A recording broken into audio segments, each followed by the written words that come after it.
Hello बच्चों, आज हम आप लोगों को क्लास 12th की इंग्लिश का सॉल्व बताएंगे कैसे होगा।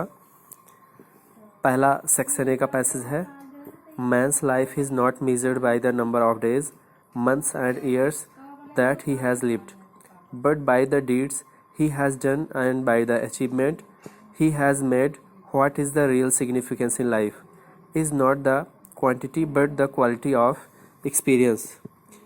A short life devoted to noble endeavors is far more valuable than a long life of over 100 years spent in trivial pursuits. We live in deeds, not in years. Noble deeds, splendid ideas, and fine sentiments constitute the real glory of character and not the length of time one has lived in the world. पहला question है, how men's life measured. तो men's की life को कैसे मापा जा सकता है? आंसर यहाँ देखिए, men's life is not measured by the number of days, months and years that he has lived, but by the deeds he has done and by the achievement he has made. ये आपका पहला answer हो जाएगा। दूसरा question है, which is more valuable, A short life और a long life. इसका answer यहाँ देखिए, a short life devoted to noble endeavors is far more valuable than a long life of over 100 years spent in trivial pursuits. Third question है, what should man prefer to do in life. इसका answer यहाँ देखिए, noble deeds, splendid ideas and fine sentiment constitute the real glory of character. ये हो जाएगा। Fourth question है, what makes character glorious. इसका answer आप यहाँ से लिखोगे, क्वेश्चन क्या था, व्हाट मेक्स करेक्टर ग्लोरियस।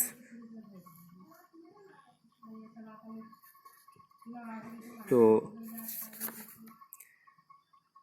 एक करेक्टर ग्लोरियस कैसे होता है, शानदार कैसे होता है।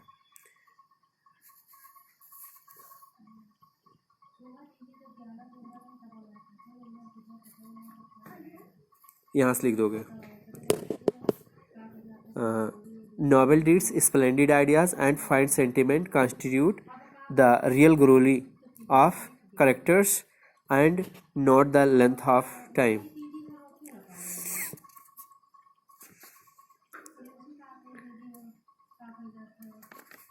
नेक्स्ट है, what is meant by the noble endeavours. तो इसका हो जाएगा गुड एफर्ट। अगला है, what is difference between indeed and in deed. तो इंडीड मीन्स वास्तव में होता है, रियली हो जाएगा, इंडीड का वर्क हो जाएगा। नेक्स्ट है, ये आपको आर्टिकल लिखना था, ऐसे लिखना था, तो ये थोड़ा लेंदी है, इसको आप लिख सकते हो अपने आप।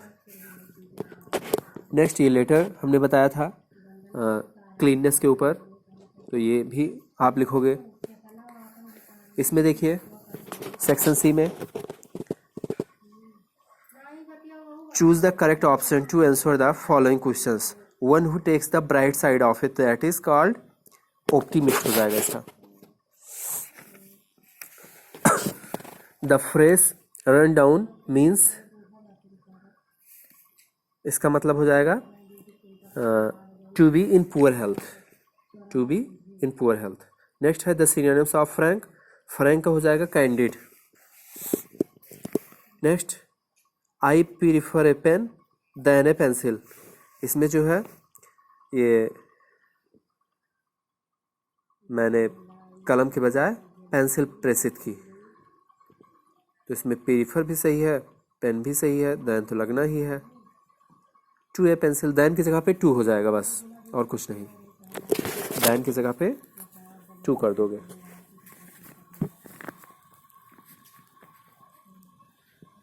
टू।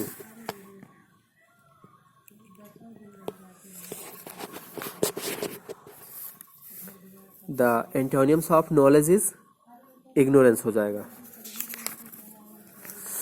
नेक्स्ट, ग्रामर पोर्शन में आ जाए, change any one of the following indirect.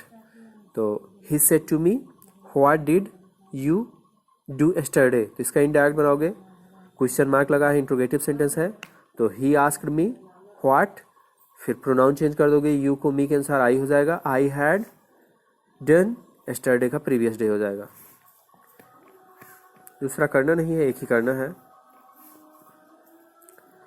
इसमें कंबाइन करना है, it must be done and cost does not count. इसका सिंपल बनाना है तो इसको एंड कंजक्शन से जोड़ दोगे, सिंपल के नए रूल से।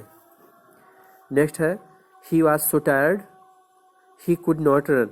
तो कॉम्प्लेक्स में जैसा that, who, why, where, whose, which conjunction जोड़कर बनाते हैं, तो वो इतना थक गया था कि वो भाग नहीं सकता था, दैट लगा दोगे।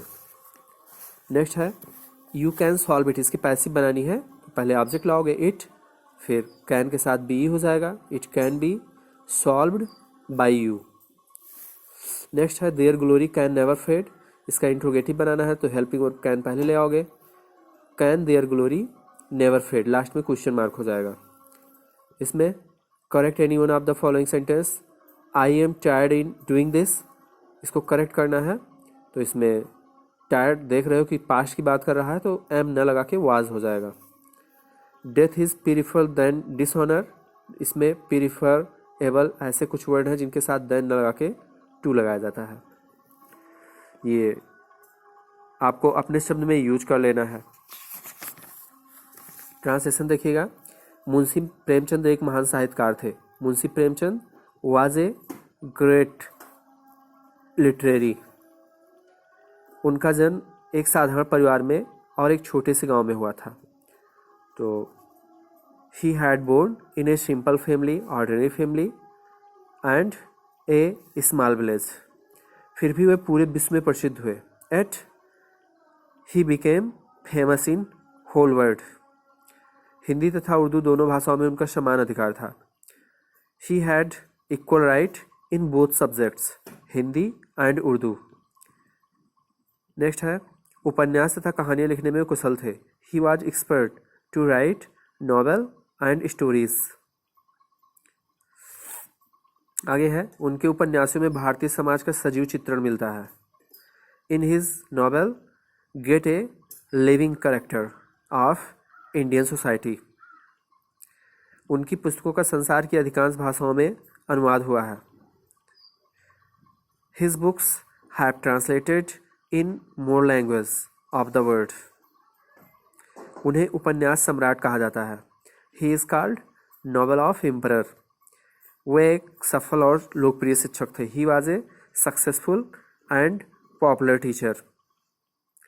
कम पढ़े लिखे लोग भी उनकी पुस्तकों में को रुचि के साथ पढ़ते हैं। तो इसका हो जाएगा, literate persons read his books with interest.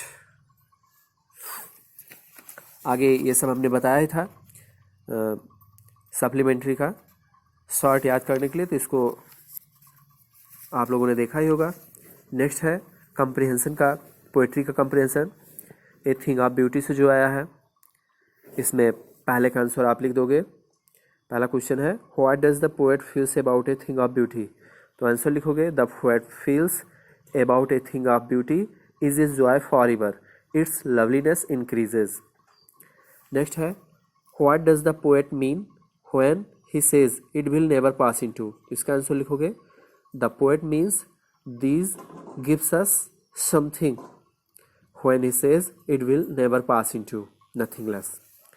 Next है, point out the figure of speech in the statement. इसमें आपको फिगर ऑफ स्पीच बताना है कौन सा है। ए thing of beauty is a joy for ever, इसमें मेटाफर हो जाएगा। नेक्स्ट है, right the central idea of any one of the following poem. तो हमने पहला, तीसरा, पांचवा तीनों बताए थे, तीनों आया है, तो इसको भी आप लोग कर लिए होंगे। नेक्स्ट है, लॉन्ग है सप्लीमेंट्री से, तो इसमें भी आप लिख लिए होंगे। Answer the following question short है और इधर लॉन्ग है, कोई भी आप लिख सकते हो। Answer the following question about 40 word. 4 number का इसमें क्या करना था, 4 नंबर इसमें का, 2 शॉर्ट है और ये लॉन्ग है, तो इसको आप लिख लिए होगे। थैंक यू, और आप लोग अपने दोस्तों को भी इसे शेयर कर दीजिएगा।